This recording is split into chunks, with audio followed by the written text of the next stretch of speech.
일반적으로 50세 정도가 되면 아이들 학원비나 대학 등록금으로 학비 부담이 가장 커지는 시기입니다. 게다가 부모님은 고령이 되셔서 각종 병으로 인한 의료비 부담도 만만치 않게 됩니다.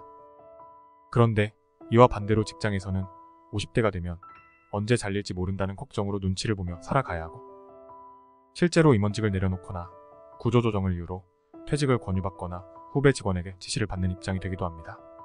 직장이나 가정에서 존재감이 약해지고 매우 외로워지는 상황에 처하게 되고, 친구나 지인들과의 교제도 점점 줄어들고 몸도 예전 같지 않아 노화를 구체적으로 실감하게 됩니다. 경제적인 부담은 가장 큰데 육체적, 정신적으로는 매우 힘들어지는 위험한 시기라고 할 수 있습니다. 그런데 한번 사는 인생, 즐겁고 행복하게 살아야 하지 않을까요? 그래서 50대 이후를 더 행복하게 보내기 위해서는 생각을 좀 바꾸는 게 필요할 것 같습니다. 그 첫 번째로, 이제는 경쟁에 뛰어들지 않아도 된다는 마음가짐으로 살아보는 겁니다. 남에게 인정받는 것에 연연하지 않아도 된다는 겁니다. 50년을 경쟁하고 인정받는 데 매몰되어 살았으니까 이제 남은 인생 동안에는 경쟁하고 인정받는 것에서 해방되는 삶을 사는 게 괜찮지 않을까요? 성공해서 부자가 되든 실패해서 빚더미에 앉아있든 죽으면 그것으로 끝입니다.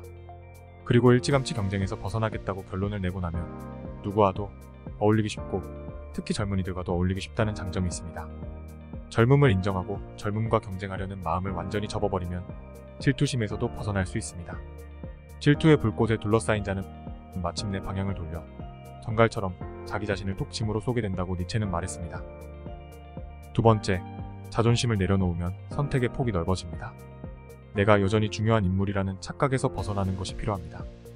인간으로서의 가치와 조직에서의 지위를 혼동하지 않아야 합니다.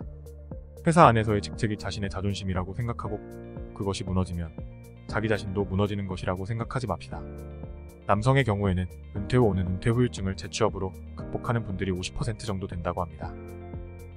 은행지점장 하시던 분이 자격증 6개를 따고 보일러 기사로 일을 하고, 대기업 임원 출신인데 요리를 새로 배우거나 귀농하는 분들도 볼 수 있습니다. 기존의 연봉과 조건만 따지면 할 수 있는 일이 많지 않을 수 있습니다. 일본의 유명한 야구선수 이치로는 기존 연봉의 30분의 1을 받고 현역 선수로 뛰는 걸 선택했었는데, 이렇게 현역으로 활동하는 것을 중요하게 여긴다면 금전적인 평가는 제쳐두고 생각해야 합니다. 세 번째로, 내 행복은 어디에서 오는지 생각해보는 것이 매우 중요합니다. 내 행복은 맛있는 음식을 먹는 것인지, 축구를 보는 것인지, 악기를 연주하는 것인지, 글을 쓰는 것인지, 이런 것들을 생각해보고 실제로 하는 것이 매우 중요합니다. 은퇴 후 처음 그림을 그리기 시작해 60세 넘어 화가가 되신 분도 있습니다. 인생 후반전에는 이런 대상이 있는 것이 젊었을 때보다 훨씬 중요합니다. 경쟁에서 벗어났기 때문에 잘하는 일보다 좋아하는 일을 하는 것이 중요합니다.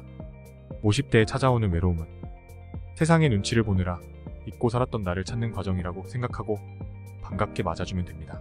자신이 무엇을 좋아하는지 관찰하고 마음이 이끄는 대로 자기가 살고 싶은 삶을 마음껏 살아야 합니다. 그 누구보다 나 자신을 위한 시간을 충분히 만끽하기 바랍니다. 인간은 다른 동물과 달리 죽음이라는 것을 의식하는 존재입니다. 죽음을 의식하기 때문에 공포를 느끼는데, 그 때문에 더욱 본질적인 삶을 살 수 있습니다. 50세야말로 그 본질적인 삶의 출발점이 될 수 있습니다.